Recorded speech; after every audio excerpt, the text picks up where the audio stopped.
Hello, it's Solly, and I'm here. Well, you can't see me because I can't see turn this thing around. But hey ho, I'm here, and I'm going to give you a little quick preview of the StoryMaster's Tales of Weirding Woods. It's quite tricky to handle all this and click things around. But let me just quickly tell you what is happening. Basically, I'm going to be going up to Newark next week, and I'll hopefully by then have the actual book itself, which you can see here in the PDF format. It's pretty much 99% there. There's a few little things I need to change on there, but as you can see, there are some new bits on there. Obviously, we've got the 15 cards.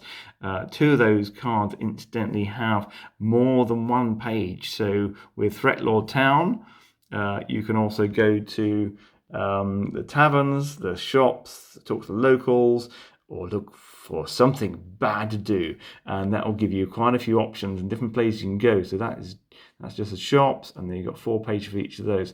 So you can have a really good wander around the town. Also, you can go to Dragoty Dungeon. Now, you kind of fall into there, so it's up to you whether you want to try and escape.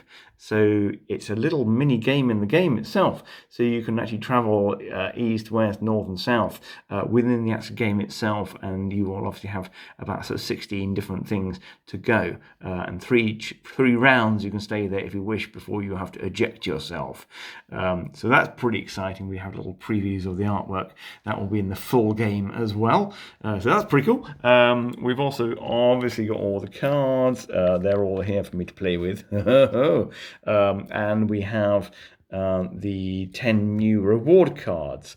Now, I do suggest in the actual game that you perhaps do a thing called StoryMaster's Choice, where you can sort of choose your venture, but also stacking is kind of important, and the fact for the expansion certainly that you take out 25 of the original cards and put in the new ones.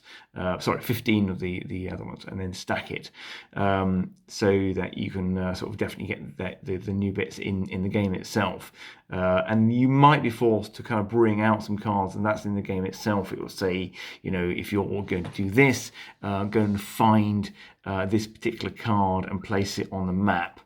So even if you haven't got it in the deck itself, you can still play the game because it will actually sort of come out within it as well, without having to sort of find too many cards in the first place.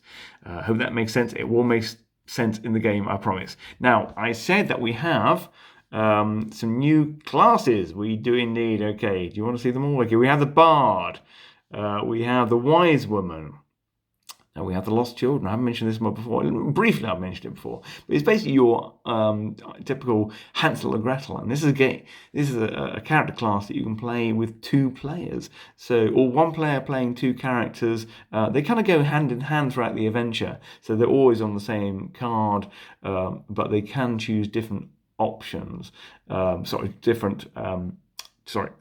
again. They can have to choose the same option, but they have to rolled separately, so different things can happen to them. So that's kind of cool. And then, of course, we have the Gentleman as well, who's terribly spoiled, and he could do very well, but that's only if Daddy gives him some money, if he tries hard enough. Then we got the quest. Now, at the moment, there are 3 quests. I am going to expand it to 4 in the full game, and yeah, no, it's going really well, and I am fully on track to do the Kickstarter on the 29th of November. Yes, indeed, that's not far away, is it? This is my little Herman Hunter here. You like him? He's kind of cool. My little background here that I occasionally use for inspiration. That's the original deck, and look at this. A green carry case. Now, this will come with the expansion. So you can mark it differently. Incidentally, if you want to thinking, oh God, I've got to kind of thumb through all the cards and find the right cards each time. Obviously, the story cards are numbered. Now, these ones have a different border to the original set, so you can always thumb through to the corner and just kind of dig out the ones that you want or not want for each game. Okay, I hope that makes a little modicum of sense, and I'll probably speak to you during the week. and be posting various updates throughout the time. Happy birthday, Dakota, from yesterday, and hopefully we'll all chat soon. Cheers, bye.